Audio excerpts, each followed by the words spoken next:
오늘 이제 우리 이사야서 42장은 이제 오리라 하신 그분이 오셨을 때 하실 일들이 무엇인가에 대한 어떤 소개의 내용이었어요.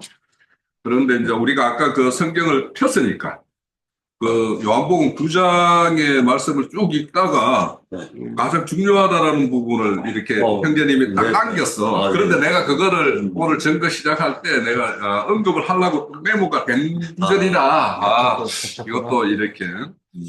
자, 요한복음 9장 굉장히 이제 중요한 거는 네. 38절부터 읽어봅시다. 그래서 이제 눈을 뜨게 하신 분은 예수님이었다라는 것이 이제 37절까지 이제 이야기였다라면 38절에 이르되 주여 내가 믿나이다 하고 절하는지라 예수께서 이르시되 내가 심판하러 이 세상에 왔으니 보지 못하는 자는 보게 하고 그렇죠. 보는 자들은 맹인이 되게 하려 함이니라 이렇게 말씀해요.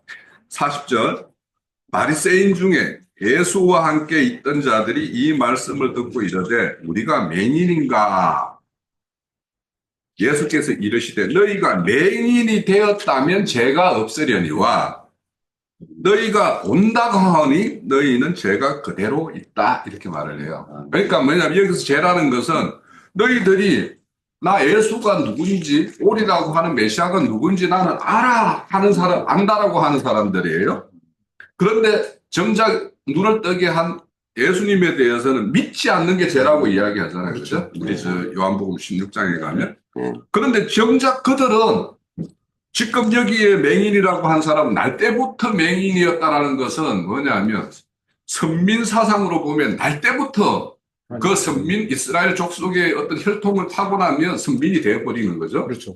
그런데 날 때부터 이방인이다. 그들의 예루살렘에 거하는 사람들이 저들은 이방인들이라고 생각하는 사람들은 다 뭐냐면 그들은 스스로가 그들을 맹인이라고 한단 말이에요. 그런데 그 예루살렘에 거하는 사람들에 의해서 맹인이라고 칭함을 받는 자들은 그들도 맹인이라고 생각을 해. 나는 지금 예수에 대해서 몰라요 하는데 그런데 그분이 찾아오시면 그분은 눈을 떠요. 이분이 오리라고 하신 그분이라는 것을 알고 눈을 뜨는데 나는 메시아가 어떤 분이고 그분은 어떻게 오리라고 했던 것을 나는 알고 있어. 그런데 너는 아니야 라고 하는 자는 못 믿잖아요. 예수를 메시아라고. 그래서 그들은 못 믿기 때문에 죄가 그대로 있다라는 거예요. 그럼 오늘 이제 42장에 보면 우리가 크게 구별해야 될 게 뭐냐면 10절에서 13절까지 새 일을 행하실 그분에 대해서 새 노래를 하고 찬송을 할 자들은 어떤 자들이고 18절에부터 그 새 일에 대해서 전혀 무지해서 듣지도 못하고 보지도 못하는 자들에 대한 이야기가 딱 대비가 되어 있어요. 지금. 그래서 우리가 10절에서 13절에 여기 등장하는 항해하는 자, 바다 가운데 거하는 자 이런 자들은 스스로 선민이라고 하는 사람들에 의해서 내침을 당한 사람들이 다 여기에 있어요. 그러니까 이스마엘이라는 것은 버림받은 자라고 생각할 거 아닙니까, 지금. 그래서 이스마엘의 후손에 게달이라는 것이 있고, 여기에는 실질적으로 이름보다는 어디에 지금 거하는 자, 그러니까 예루살렘을 중심으로 거하는 자들과 그들과 상관없이 강야나 그 항해하는 바다 가운데 거하는 거나 게달의 후손들이 거하는 어떤 그런 마을. 그리고 이 셀라는 여기서 장소라는 개념으로 이해를 해야 돼요. 그래서 에돔 족속들이서 하는 산이 세일산이죠. 그 성읍을 셀라라고 해요. 그래서 여기서는 인물로 찾으면 안 되고, 그래서 여기에는 이스마엘의 후손이나 에서의 후손이라고 해서 이렇게 이미 선민들에 의해서 이렇게 내침을 당한 자들, 이런 자들이 하나님의 그 세일을 맞이하게 되면 그들은 그 세일에 대해서 이해를 가지고 새 노래를 부르고 할 자들이고 그들이 찬송을 하게 될 거라는 거예요.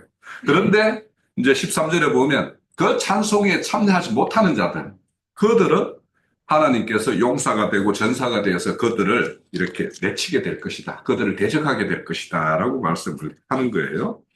그러면 이제 우리가 이 새 노래에 대한 언급은 계시록 14장을 한번 가볼게요. 계시록 14장에 가면 시온산에 오른 자들이 부르는 새 노래가 있어요. 그게 412페이지. 412페이지네요. 그 14장 1절에서 5절까지 한번 읽어볼게요. 또 내가 보니 보라 어린 양이 시온산에 섰고 그와 함께 14만 4천이 서 있는데 그들의 이마에는 어린 양의 이름과 아버지의 이름이 쓴 것이 있더라. 그러니까 이마에 이런 이름이 새겨졌다라는 것은 어린 양의 사상과 아버지의 어떤 그런 정신세계가 그 사람의 정신세계가 된 자들을 이름이 새겨졌다라고 이야기하는 거예요. 그렇죠. 그래서 내가 하늘에서 나는 소리를 들으니 맑은 물소리와도 같고 큰 우레 소리와도 같은데 내가 들은 소리. 그러니까 이런 소리와 같고 이런 소리와 같은데 내가 들은 소리는 검은꽃 하는 검은꽃 소리와 같더라. 이렇게 이야기해요. 그들이 보좌 앞과 내 생물과 장로 앞에서 새 노래를 부르니 땅에서 속량함을 받은 14만 4천 밖에는 능히 이 노래를 부를 자가 배울 자가 없더라 이렇게 말을 해요. 그러면 이 사람들은 14만 4천에 드는 자들은 이미 이 땅에서 이 14만 4천에 이르는 자들은 이미 영이 거듭난 사람들이죠. 그래서 우리가 앞으로 보면 새 일을 할 사람이 그분이 오시면 뭐는 하나님의 영을 부어 주실 거라고 이야기했어요. 그러면 그 영의 부음을 받은 자들은 우리 요즘에 뭐 이렇게 안식에 대해서 천국에 침노하는 것에 대해서 이렇게 말씀을 이렇게 마태복음에서 이제 장로 형제님 통해서 말씀 전거를 듣는데 결국에는 천국을 침노한다라는 것은 하나님이 영의 부음을 받아서 내 안에 하나님께 대적되는 그런 것들이 일소되는 것. 이것이 뭐냐면 결국에는 천국을 침노하는 거예요. 그래서 우리가 혼의 구원을 이루어지는 것이 결국에는 천국을 침노하는 거예요. 각자로는. 그리고는 그런 어떤 무리들이 이루는 교회가 더 안전하고 굳건하게 진리 가운데로 서는 것이 또 천국의 침노의 어떤 결과가 되겠죠.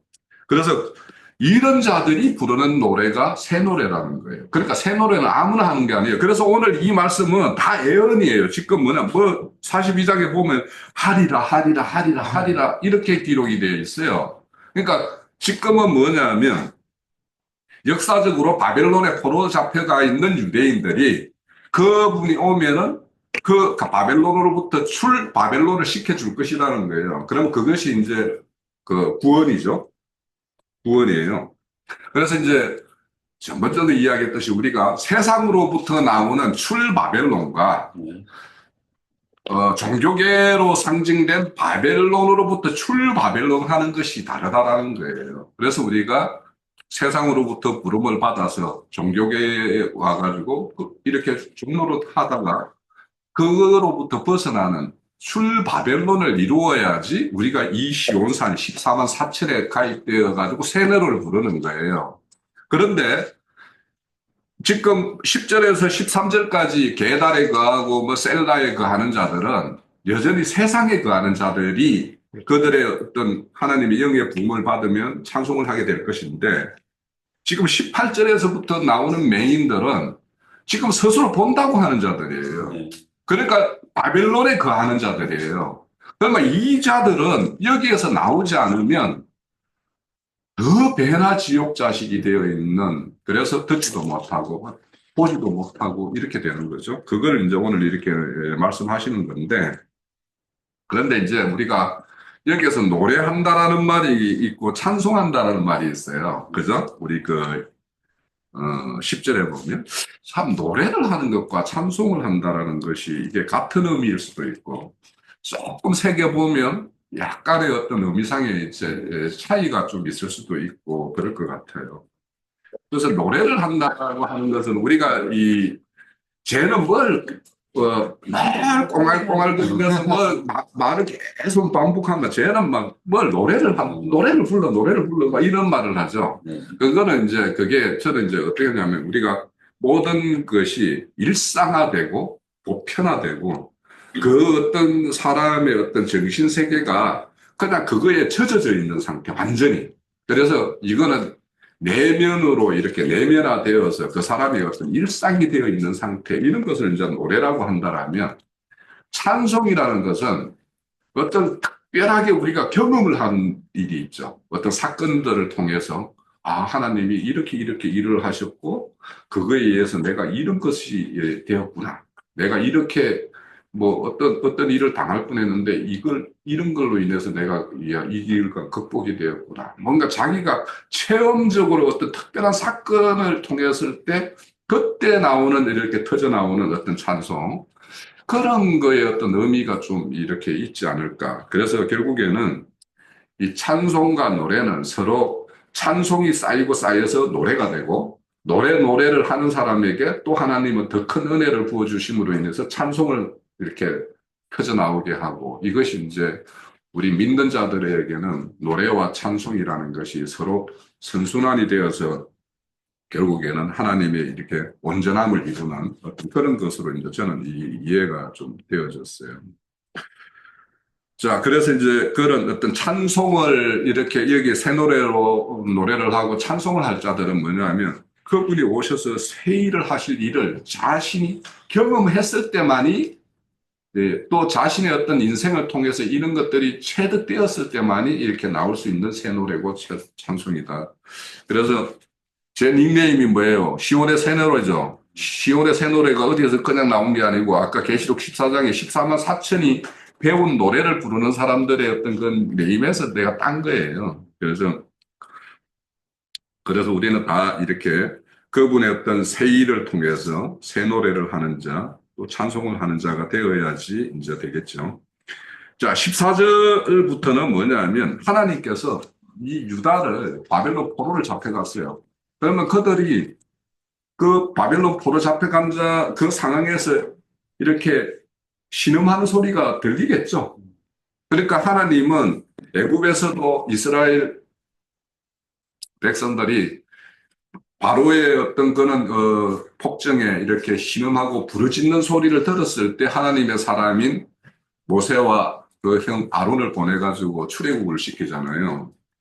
그런데 이제 지금 이런 소리를 들었을 때, 그러니까 하나님께서 구원을 행하실 때는 지금 하나님은 남유다를 완전 버린 것이 아니라 그들이 하나님의 도성인 예루살렘에서 여전히 하는 짓은 하나님을 떠난 우상을 섬기는 짓을 하면서도 그게 우상을 섬기는지를 온전히 모르는 거예요. 그러니까 그들의 어떤 맹인되어 있는 것을 눈을 뜨게 하기 위해서는 그들의 조상 아브라함이 떠나온 바벨론이라는 그 어떤 바벨론 그 우상의 어떤 본거지로 딱 보내어서 그들이 하는 것을 보면서 그것이 좋구나 하는 사람은 그게 남을 것이고, 그 본거지에 가보니까 야 이거는 아닌데 하는 사람들은 다시 돌아오게 하기 위해서 바벨론 포로로 잡혀가는 거예요. 그런데 이제 그러면 하나님이 하나님의 백성들을 이렇게 다스릴 때는 인생의 채찍으로 등용시키는 것이 뭐냐면 이방의 세력들이에요. 그래서 우리가 아수르를 이렇게 등용시켰고, 지금은 아수르 시대를 지나서 바벨론 시대에 이제 바벨론의 어떤 포로로 이렇게 잡혀가 있는 어떤 그런 것을, 그래서 바벨론을 인생 채찍으로 쓰고 있는데, 근데 이 바벨론이나 아수르나 이 하나님에 의해서 등용된 세력들은 자기가 이렇게 된 것을 하나님께서 목적을 해서 그걸 이렇게 알면은 그 두려움 가운데 이스라엘 백성들을 이렇게 하겠지만, 그렇지 않고 그들은 자기가 가진 힘이 뭐냐면 자기 스스로 이루었다고 생각하기 때문에 항상 뭐냐면 하나님이 우리 장로님께는 그러죠. 한 대 때리라 하면 두 대, 세 대를 때리죠. 가혹한 거예요. 근데 그거를 계속 지켜보고 이렇게 하는 것이 하나님이 숨는데도 이제 한계가 차 있는 상황이 헐떡헐떡한다라는 거예요. 그러니까 저도 이제 이걸 보면서 저도 가끔 이제 사우나탕에 가서 모욕을 하면 마지막에 이제 뜨거운 몸에 열기를 식히기 위해서 이제 냉탕에 들어가가지고 머리 푹 막 이렇게 숨을 이렇게 막 이렇게 참으면서 참는 얼마만큼 참을 깍막 해가지고 숨이 찰 때까지 참거든요. 참았다가 이렇게 올라오면서 이렇게 하는데 지금 이렇게 심이 헐떡헐떡 하는 거는 하나님의 그 어떤 그 바벨론이 자기 민족, 자기 백성들에게 행하는 짓이 이제 참을 수 없는 상황, 그런 상황까지 이제 이르는 어떤 그런 것을 이제 상징해서 그들이 여기에 산들과 언덕이라는 것은 결국에는 산당에서 하나님의 어떤 그 우상을 섬기던 자들, 그런 것들을 다 멸하고 그들에 의해서 이렇게 조성된 어떤 정신세계의 어떤 그런 것들을 여기는 초목이라고 하고 그 어떤 정신세계가 흐르는 것들을 강들이라고 하고 이렇게 하는 거예요. 그래서 바벨론으로부터 이렇게 행해지는 어떤 모든 것을 다 이제 끊어버리고 그것을 이제 해방시킬 것. 남유다를 바벨론으로부터 이제 이렇게 다시 고토로 이렇게 돌아오게 하실 일들을 이렇게 말씀을 하시는 것이 이제 이 14절에서 17절까지예요. 그래서 이제 그들이 이제 바로도 그 당시에 세계 최강의 어떤 나라였지만 하나님의 사람 모세와 아론 두 사람의 이렇게 겉으로 볼 때는 그 두 사람에 의해서 그들이 어쩔 수 없는 어떤 상황으로 이렇게 몰아넣었듯이 이제 하나님이 바벨론을 이렇게 멸하는 것도 고레스라는 어떤 그 한 사람을 일으켜가지고 이렇게 바벨론을 멸망시키고 다시 이 고토로 오게 할 이런 일들을 하실 것인데 그때 그런 일이 일어나면 바벨론이라는 그 어떤 종교 체계의 어떤 모습들이 적나라하게 드러나서 아무것도 아니었구나 하는 것들. 하나님의 손에 앞에서는 그 크게 보이던 그 바벨론도 아무것도 아니구나 하는 것들이 이제 드러남으로 인해서 이렇게 이제 그들이 이제 수치를 당하게 될 것이다라는 것이에요. 그래서 이제 이런 것들은 우리가 앞서서도 우리가 이렇게 구원이 이루어질 일들 여기에서 보면 하나님의 어떤 진노 이런 거에 의해서 이렇게 일소될 어떤 내용들은 우리가 하나님의 영을 구원받았다라면 우리 안에도 이런 일이 일어나야 되는 거예요. 그러니까 기존에 내가 우상으로 섬기던 어떤 그런 산당과 언덕과 같은 이런 것들이 엎어지고 그리고 그 어떤 걸로 인해서 조성되어 있던 어떤 정신 체계 이런 것들이 다 끊어져야 되는 거예요. 그러니까 우리가 출바벨론이 되었다면 우리가 옛날 예배당 그 당에서 행했던 어떤 일들 이런 일에 대한 것들이 일소가 되어야지 우리가 출바벨론이 되는 거죠. 그래서 우리가 여전히 우리가 그 종교계에 있을 때 그 안에서 행했던 일들을 뭐 좋게 여기고 뭐 하고 뭐 이런 것들이 있다라면 그런 것들이 진정 좋은 것인가라는 것을 잘 따져봐서 그들 가운데에서 우리가 배울 것도 있어요. 분명히 배울 것도 있고 우리가 가올 것도 있지만 그들이 추구하는 어떤 정신세계의 어떤 궁극적인 어떤 그 목표점은 그거는 완전히 일소가 돼야 돼요. 그게 왜냐하면 거기 죄라는 것은 우리가 잘 알다시피 뭔가 목표점이 잘못 설정이 되어 있으면 그게 죄예요. 그래서 우리가 하마르티아라는 것은 간역에서 벗어났다라는 것이 죄라고 이야기하잖아요. 그러니까 우리가 인생 목적이나 이런 것들이 우리가 성경을 이렇게 통해서 하나님의 어떤 진리 지식이 중요한 거는 타겟을 정확하게 세우는 거예요. 지식은 타겟을 정확하게 세우는 거고 그 타겟을 향해서 내가 나아가는 거는 믿음인 거예요. 그러니까 우리가 진리가 잘못되면 타겟이 벗어나서 그것을 가면 갈수록 하나님과는 대적 관계로 갈 수밖에 없고 그런데 진리에 대한 지식은 이렇게 뭔가 바른 타겟은 설정이 되었는데 내가 믿음이 약해서 못 가는 것은 각자의 책임인 거예요. 그러니까 교회는 진리 지식을 대해주고 그래서 바른 타겟을 설정하게 하고 그 믿음의 길을 이렇게 부여잡고 있는 것, 그 길을 가로막는 것이 무엇인가를 우리가 잘 이렇게 책망해서 그것이 이것이 어둠이다. 이것이 빛이다라는 것을 잘 조명해 주는 것이 이제 교회가 할 일이에요. 자, 그러면 이제 18절에서부터 쭉 나오는 것들은 이제 못 듣는 자죠. 근데 여기서 못 듣는 자들은 못 듣고 못 보는 자들은 실제는 스스로 본다고 하는 자들이에요. 여기서는. 그런데 하나님 보시기에는 이보다 더 맹인이 없는 거예요. 오히려 이 위에 10절에서 이렇게 언급되는 사람들은 그 작은 한 꺼풀만 벗겨주면은 그 빛을 볼 자들인데, 밑에 18절에서 나오는 이 자들은 겹겹이 쌓여 있는 것들이 있어서, 그래서 이게 뭐가 이렇게 겹겹이 쌓았는가 하는 것은 잘못된 신학 지식에 의한 교리 체계로 세워지어 있는 그 정신세계, 거기에 이렇게 갇혀 있는 자들이 여기 뒤에 보면 옥에 갇혀 있고 뭐에 갇혀 있고 이렇게 이야기하죠. 다 그들을 가로막는 것은 뭐냐? 잘못된 지식 체계에 의해서 형성된 그런 어떤 정신 체계가, 그들은 그 스스로가 굴에 잡혀 있고 옥에 갇혀 있고 그 안에 있게 되면 노략을 당하는 거예요. 그러면 이 노략을 당하는 것은 내면적인 어떤 그런 정신세계가 노략당하는 것이 있을 것이고, 지금 뭐냐면 예루살렘에 거하는 그들이 이 하나님을 안다고 하는 자들이 노략당하는 것은 뭐냐면 실질적으로 내면적으로 노략을 당하고 있죠. 그들은 뭐냐면 자기들이 하나님을 잘 섬기고 우리는 선민이라고 하나님으로부터 선택받은 어떤 족속이라고 이렇게 생각하는 것, 그런 것들이 뭐냐면 정신적으로 노략을 당하고 있는 거예요.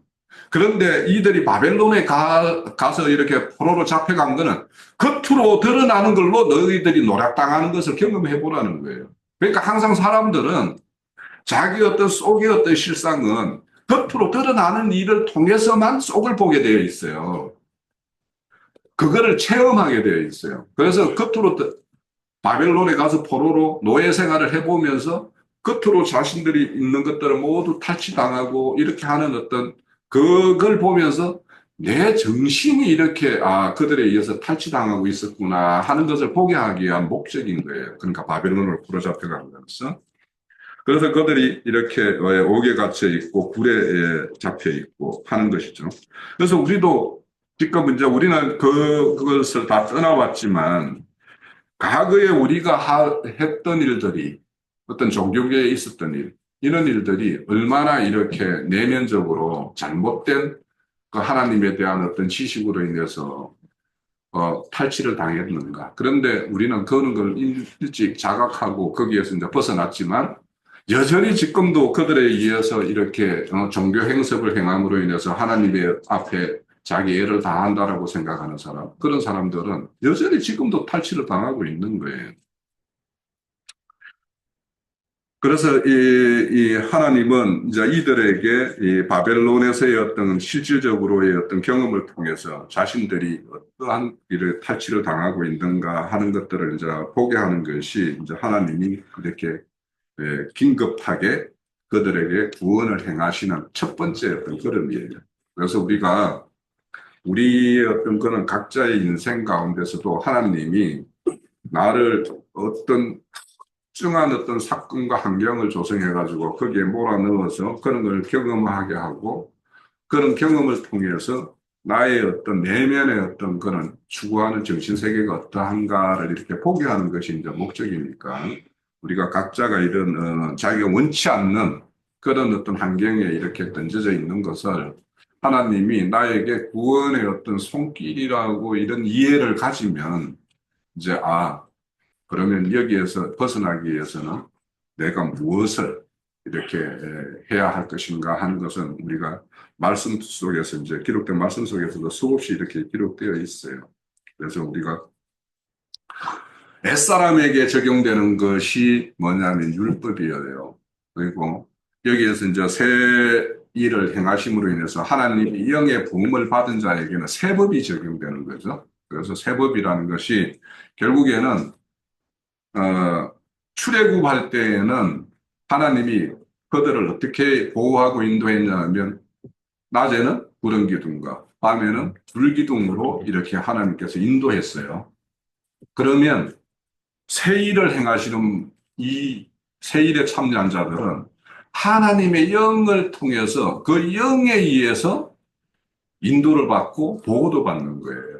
그러니까 이 영에 의해서 보호받는다라는 것은 뭐냐 하면 진리의 말씀을 깨달아서 말씀의 울타리 안에 거함으로 인해 가지고 그것이 보호 장막이 되는 거예요. 그래서 우리의 인생을 뭔가 특별한 하나님의 어떤 보호막 이런 것을 하나님의 말씀이 내 인생을 경영하게 하는 방향으로 이렇게 인도하고 그 말씀의 울타리 안에 이렇게 우리를 이렇게 거하게 하면 그것이 보호예요.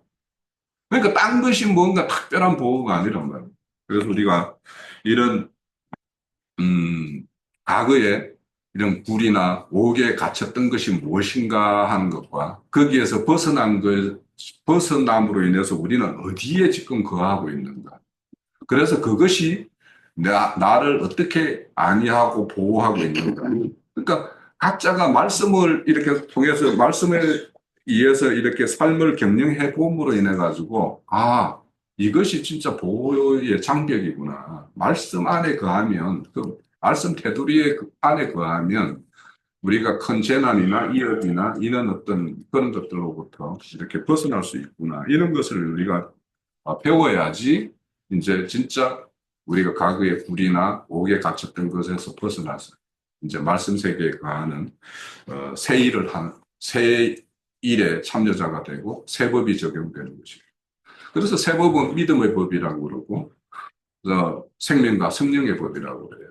그래서 우리는 성령님에 의해서 이렇게 인도되는 어떤 그런 인생을 경영을 했을 때 결국에는 이 42장에서부터 이렇게 쭉 말하는 그래서 과거의 맹인에서 우리가 눈을 뜬 자가 되고 기 먹었던 자에서 하나님의 음성을 듣는 자가 되었고 이런 것이 이제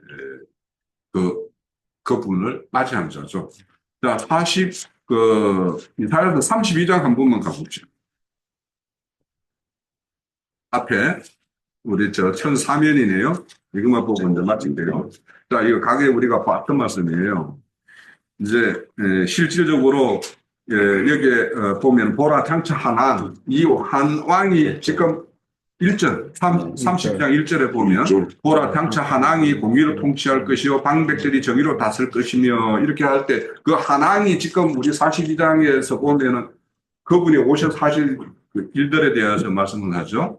그분이 오셔서는 어떤 일을 하냐? 사람은 강풍을 피하는 거. 그러니까 강풍을 피하는 거. 돌풍. 이 강풍이라는 것은 뭐 이런 자연적인 바람보다는 시대적으로마다 매 시대마다 유행하는 어떤 유행병들 있죠. 그죠? 그 말씀도 유행병이 있어요. 그런 걸로부터 이렇게 보호를 해주고 폭우를 가려주고 또 마른 땅에 냇물같이 이렇게 흘려주고 곤비한 땅. 그러니까 이 사막과 같이 이렇게 메마른 땅에 바위 그늘이 이렇게 되어줘서 이렇게 그늘이 되게 하는데 3절입니다. 보는 자, 이런 환앙을 보는 자는 눈이 감기지 않을 것이고. 그러니까 이런 보는 자는 어떤 거냐 하면 이 위에 2절에서 말하는 이것을 경험한 자들이에요. 이런 것들을 내 인생에서 경험해 본 자들이 이 환앙을 만나게 되고 그 환앙을 보는 자는 눈이 감기지 않을 것이고. 그죠? 또 듣는 자는 귀를 기울일 것이요. 그래서 조급한 자의 마음이 지식을 깨닫고 어눌한 혀가 민첩하여 분명한 말을 할 것이라고 말을 해요. 그런데 오늘 이렇게 보면 하나님의 사자로 보낸 자들이 뭐라고 그래요? 듣지도 못하고 보지도 못하고 막 이러죠. 그러니까 듣는 것이 없고 보지도 못하면 누구한테 가가지고 하나님의 뜻을 전달할 말을 가지지 못해요. 그렇지. 그러면 그것도 벙어리가 되는 거죠, 결국에는. 그래서 오늘 우리는 이렇게 이 한왕, 공의와 정의로서 이렇게 행하시는 그 한왕을 만난 자가 되어서 우리는 감기지 않는 눈을 가져야 되고 늘 하나님 음성에 귀를 기울이는 귀를 가져야 되고 그런 귀를 가지게 되면 자연스럽게 지혜를 깨닫고 어눌한 혀가 풀려서 하나님에 대해 온전한 증거하는 그 증인이 되겠죠. 그래서 우리가 그 찬송의 제사를 드리자. 히브리서 13장 15절에 제가 가끔 언급하는데 그 찬송의 제사가 뭐예요? 이 어눌한 혀가 풀려서 하나님에 대한 어떤 바른 증거를 할 수 있는 자가 되어 그 사람이 새 노래를 하는 거예요.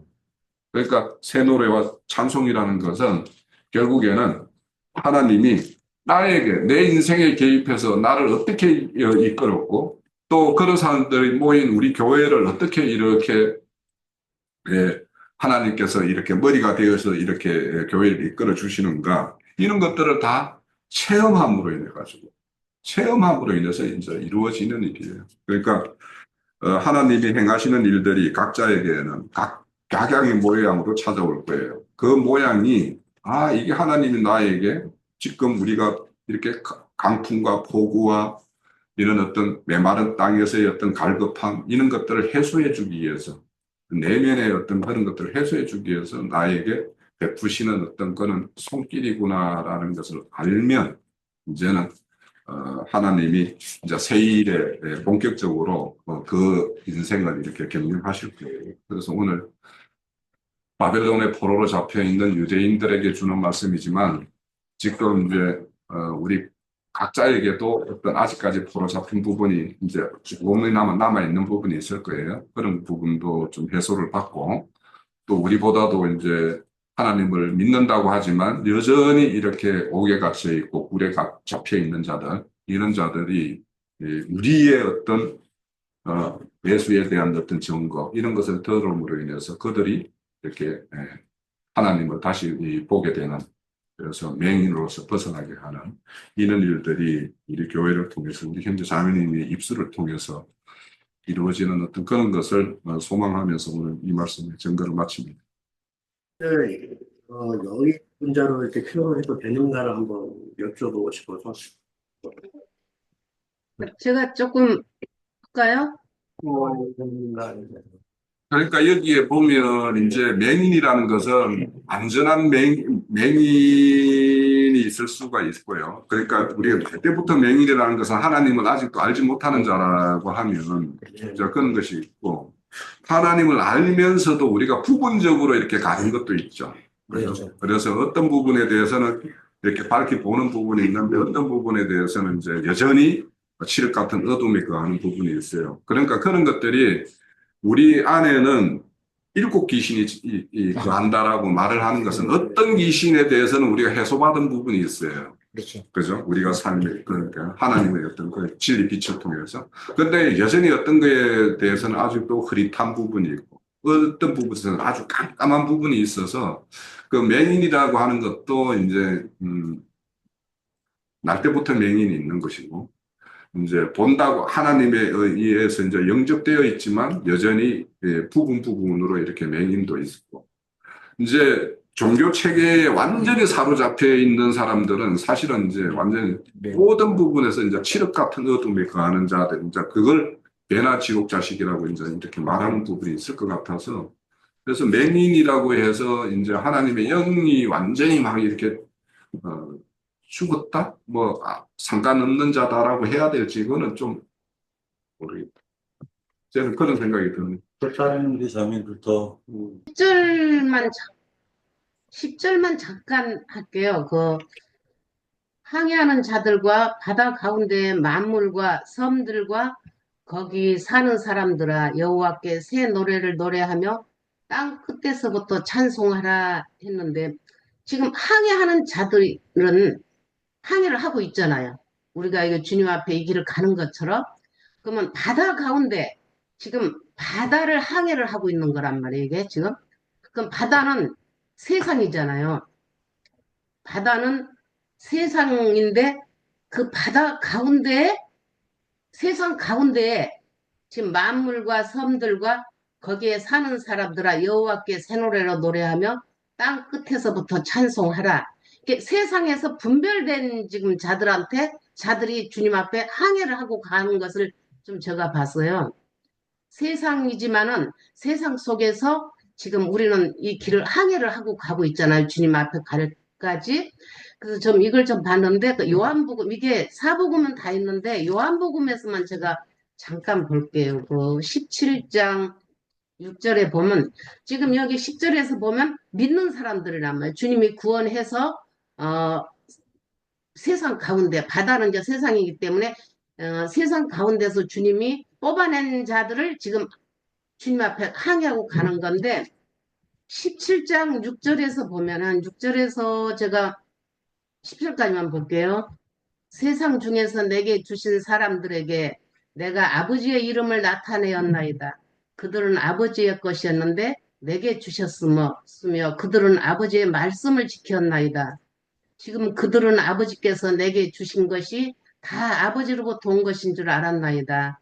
나는 아버지께서 내게 주신 말씀들을 그들에게 주었사오며 그들은 이것을 받고 내가 아버지께로부터 나온 줄을 참으로 아우며 아버지께서 나를 보내신 줄을 믿었사옵나이다.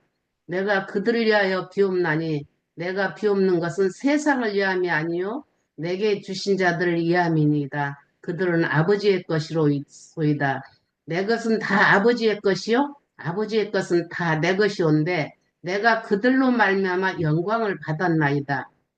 이 말씀을 보면서 지금 이 10절에 보면은 다 아버지의 것이라는 거예요. 아버지가 다 나한테 주신 그 영혼들을 주님이 오셔서 다시 주님께 돌려드리는 거잖아요. 지금 나한테 주신 그 자들을 사랑하는 자들을 다 주님께 다시 항해를 해서 주님께 다시 돌려드리는 것을 저는 봤어요. 그래서 그 빼내심을 받은 자, 세상 가운데서 어, 주님이 빼낸 자들이 그들이 여호와께 새 노래를 노래하며 땅끝에서 찬송을 하는 것을 우리가 이 세상에서 구원받고 이 길을 갈 때 아까 형제님들 말씀하셨으니까 다른 건 제가 이제 만지지 않을게요. 근데 이제 새 노래라는 것은 이런 노래도 있지만 이건 영적인 노래이기 때문에 우리가 주님 앞에 구원을 받아서 이 땅을 갈 때, 수십 년 동안 이 땅, 이제 우리로 보면 수십 년을 이 땅을 갈 때 괴로움이나 슬픔이나 고난이나 어떤 그것들은 주님이 그걸 우리한테 새 노래로 들린다고 봐요. 왜냐하면 우리가 막 번제단에 올려놓고 태워질 때 그 태워지는 것은 이제 세상 고기로 말하자면 석쇠에다가 고기를 우리가 숯불 고기를 할 때 태워지면은 사람들은 그런 거 맛있게 먹으려고 굽는 건데 주님이 볼 때는 영혼들이 태워질 때는 그 흠양을 하신단 말이에요. 그 우리가 태워지는 그런 것들을 지금 우리는 죽겠는데 주님은 지금 네가 옛사람을 태워서 새 사람으로 나한테 들여지는 삶을 살고 있구나 한 것이 지금 오늘 10절에서 보면은 그들이 새 노래 그 노래가 저는 참으로 진정한 새 노래라고 봐요. 새 노래는 새 영과 새 마음이 바뀌어져서 주님한테 드리는 노래. 그래서 찬송도 그들이 이제 땅 끝에서부터 찬송하는 것이 다 그 영혼들이 주님한테 이제 다 모아서 주님한테 찬송을 드리는 게 아닌가. 그래서 아까 행자님도 말씀하셨는데 이 말씀을 좀 드리고 싶었어요. 네.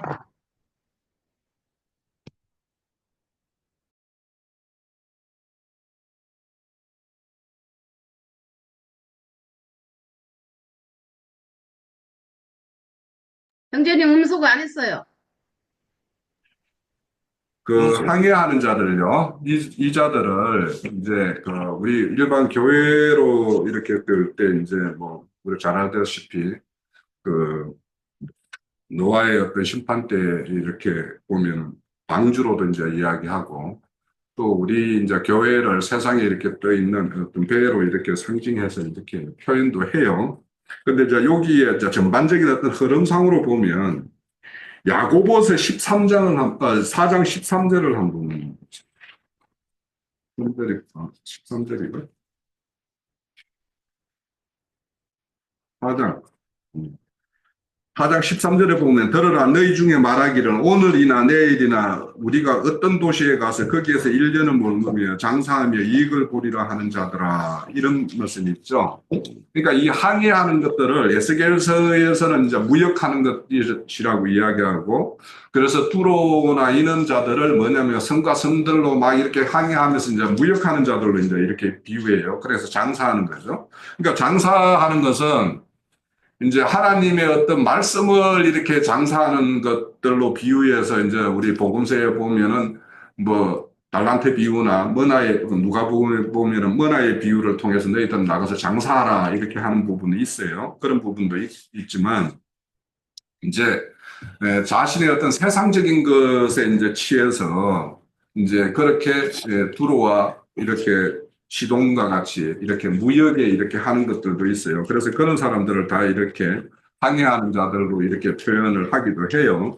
근데 이제 전체적인 흐름을 보면 그러니까 42장 10절에서부터 13절에 이렇게 언급되는 그 내용들로 보면 이 스스로 이렇게 하나님을 본다라고 하는 그 예루살렘에 거하는 자들, 그래서 하나님의 어떤 스스로 종이라고 하는 자들, 그들의 어떤 무리와 다른 방면에 있는 한 무리들을 말하는 걸로 이렇게 흐름상으로 보는 것이 이제 맞을 것 같아요. 그래서 이제 자매님께서 말씀하시는 그 항해하는 자들은 그런 면도 있어요. 분명히 성경에는 그런 자들로 이렇게 언급되는 부분도 있기 때문에. 그래서 이제 그거는 이제 두 방면으로 이렇게 보면 좋겠고, 이제 말씀의 흐름상으로는 이제 저는 이제 여기에서도 이제 우리가 앞서서 이제 그 어디에 보면은 41장에 보면 섬들아 하는 말도 있죠. 41장에. 그러니까 이 섬들도 하나의 어떤 섬들은 바다에 이렇게 떠 있는 어떤 교회의 어떤 모습으로 네. 그렇게 표현하는 때의 어떤 섬들이라는 것도 있지만 네. 여기에서 보면은 이제 예루살렘으로부터 멀리 떨어져 있는 그런 어떤 그런 걸로도 또 이렇게 한 면으로 이제 볼 수도 있는 것이라서 우리가 이제 늘 이제 볼 때 말씀은 성경의 어떤 전체적인 흐름상으로 이렇게 보면 그렇게 보는 것이 좀 맞지 않겠는가 하는 것을 좀 보충합니다. 네, 조금 질문한 내용은 맹인이 영이 죽은 자로 표현해도 되는가라고 얘기를 했는데 성경에서 말씀하실 때 보면은 그 사망이라고 할 때와 그 다음에 생명이라고 할 때는 대비되는 말로 항상 예수님을 가리킬 때는 하나님 생명의 근원자이신 하나님으로부터 생명이 모든 생명이 다 나오기 때문에 하나님을 생명으로 보는 거예요. 그리고 사망이라고 할 때는 하나님을 떠난 영들의 세계를 사망으로 보는 거예요. 그렇기 때문에 사람을 가리켜서 죽었다 살았다라고 묘사할 때는 내가 지금 사망에 사로잡혀 있느냐 아니면 생명이신 하나님께 붙어 있느냐 이 관계성을 놓고 죽었느냐 살았느냐를 볼 수가 있는 거예요. 그런데 세상 이치적으로 봐도 예를 들어서 살아 있었는데 사고가 났어요. 때로는 교통사고도 날 수도 있고 때로는 뭐 녹내장이나 아니면은 어떤 눈병으로 인해 가지고 눈이 실명될 수도 있는 거예요. 그렇죠. 자, 그 사람 보고 죽었다라고 표현을 하지 않습니다. 안 하죠. 그죠? 눈을 상실했다라고 표현하는 거예요. 그런데 이제 예를 들어서 또 사고로 인해 가지고 다리를 절게 될 수도 있는 거잖아요. 그냥 그 사람들을 보고 죽었다라고 표현하지 않아요. 왼발. 한쪽 다리를. 저는 이제 영이 네. 죽었냐를 표현하는 겁니다. 그러니까 지금 예를 들어 가지고 영이 생명의 근원에 처서 있기 때문에 죽었냐 살았냐를 저는 얘기하는 거예요. 자, 영이 생명의 근원이 하나님께서는 시은자 또는 속죄소에 오시는 것이기 때문에 그 영 안에 시은자나 속죄소나 그 하나님의 법계에 하나님은 임하시는 거걸랑요. 그러니까 죽었다 살았다라고 할 때 단순한 표현을 쓰는 것이 아니라 살아있지만은 페루나로 자란 사람도 있죠. 그렇죠. 그러니까 불량자로 자랄 수도 있는 거잖아요. 하나님께서 생명을 잉태를 했지만은 그 생명의 결과는 불량한 사람으로도 자랄 수 있지만 하나님을, 그 부모를 높이는 자식으로도 자랄 수가 있는 거란 말이에요. 그러니까 죽었다 살았다라는 개념을 영이 죽었냐, 맹인은 영이 죽었냐, 이렇게 표현하는 것은 표현한다는 게 이게 제 개인적인 생각으로는 뭐냐면은 사망에 붙었느냐, 이렇게 표현하는 것인데 그거는 아니다. 그래서 그거는 이제 제가 하나 보충을 하면 성경에는 각종 병에 대한 게 있습니다. 그래서 맹인이 있고 절름발이 있고 뭐 또 뭐라 그러죠? 뭐 혈육병이 걸리고 그러니까 그거는 뭐냐면 그 부분으로 네. 이제 그 어떤 생명이 온전치 못하고 그렇죠. 질병 가운데 있기 때문에 하나님은 각종 병을 고쳐주는 걸로 그렇죠. 그것이 이제 구원을 이루는 걸로 이렇게 네. 표현을 하는 것이기 때문에 맹인이라는 것도 네. 하나의 어떤 큰 중병을 앓는 하나님의 어떤 그런 건속들 속에서 이제 행해지는 것이고, 그러니까 우리가 출애굽을 했다라는 것을 우리가 거듭난 걸로 이렇게 비유를 해요. 그죠? 그러면은 이제 바벨론의 포로로 잡혀가는 거 이런 것들은 그 사람의 어떤 출애굽은 했지만 생명이 자라는 어떤 장벽들이 이렇게 그렇죠. 있는데 그런 것들을 하나하나 이제 일소하는 과정에서 하나님이 긴급 조치로서 잡혀가게도 할 수도 있고 거기에서 이제 최종적으로 잡혀가게 하는 것이 목적이 아니라 그들 잡혀갔던 데에서 다시 풀려나는 것이 이제 하나님의 목적이죠. 그렇죠. 그러니까 우리가 이렇게 신앙하면서 우리 각자가 겪는 것은 어떨 때는 여자 문제, 어떨 때는 돈 문제, 어떤 거는 막 이런 각자 문제가 있잖아요. 그러니까 한 어떤 사건을 통해서 뭔가에 대해서 정내미를 떨어뜨리게 만든단 말이에요. 그러면 그것이 결국에는 그 한 부분에 대해서는 구원이죠. 그리고 하나의 어떤 잡혀있던, 내가 뭐 금전적인 돈에 대한 어떤 물욕에 잡혀 있는 사람은 물질적인 어떤 사건을 동원해가지고 그 물질에 대한 어떤 체계를 완전히 바꿔버리는 거죠. 네. 아, 물질은 나의 필요한 만큼 있는 것이 가장 축복이지 넘쳐도 저주가 될 수도 있고 부족해도. 그래서 우리 그 잠언서에 보면 부유하면 내가 하나님을 모른다 할까 두렵고 내가 부족해서 남의 것을 탐하여서 도둑질 할까 두렵사오니 나에게 적절한 양식을 주십시오 하는 기도가 있어요. 그래서 이제 그런 것처럼 이제 그런 체계가 그러니까 가그에는 뭐냐면 지금 기독교계에 있는 사람들 중에서 물질적인 축복이 부어지는 것이 하나님이 그를 축복하는 것이라고 아는 사람도 있을 거 아니에요. 근데 그런 사람들은 잘못된 거잖아요, 지금. 근데 그런 사람들을 바로잡기 위해서는 그 사람한테는 물질에 자신이 가 있는 물질을 다 탈취당하는 것이 하나님이 복 주는 건데 그 사람은 절대 그걸 복이라고 이해 안 하겠죠. 안 하죠. 그런데 이제 그걸 탈취 다 당하고 나서 이제 그 어떤 인생을 gem령하는 과정에서 하나님의 음성이 이렇게 들리면 진짜 진정한 축복이 되는 것이기 그렇죠. 때문에 그래서 맹인이라는 것도 하나의 어떤 세계에 대해서 가려 있는 것들 뭐 이런 것들로 보는 것이 맞는 것 같아요. 그러니까 성경에는 여러 질병들로 통해서 이제 하나님이 치유하는 걸로 이렇게 비유하니까 그런데 이제 그 눈이라는 것을 하나님의 영이라고 이렇게 표현을 하기 때문에 그래서 이제 눈이 가렸다라고 하는 것은 영이 정상적인 작동이 안 되는 어떤 그런 것이라서 이제 사실은 이제 질병 중에서 가장 큰 질병 중에 하나인 거는 펠림이었는데 그래서 뭐 영이 죽었다라고 말하는 것보다는 뭐 그렇게 하는 것이 맞지 않을까 싶어요. 모르겠어요. 그거에 대해서는 다음 기회에 우리 장로 형제님한테 한번 그 답을 구해보시겠습니다.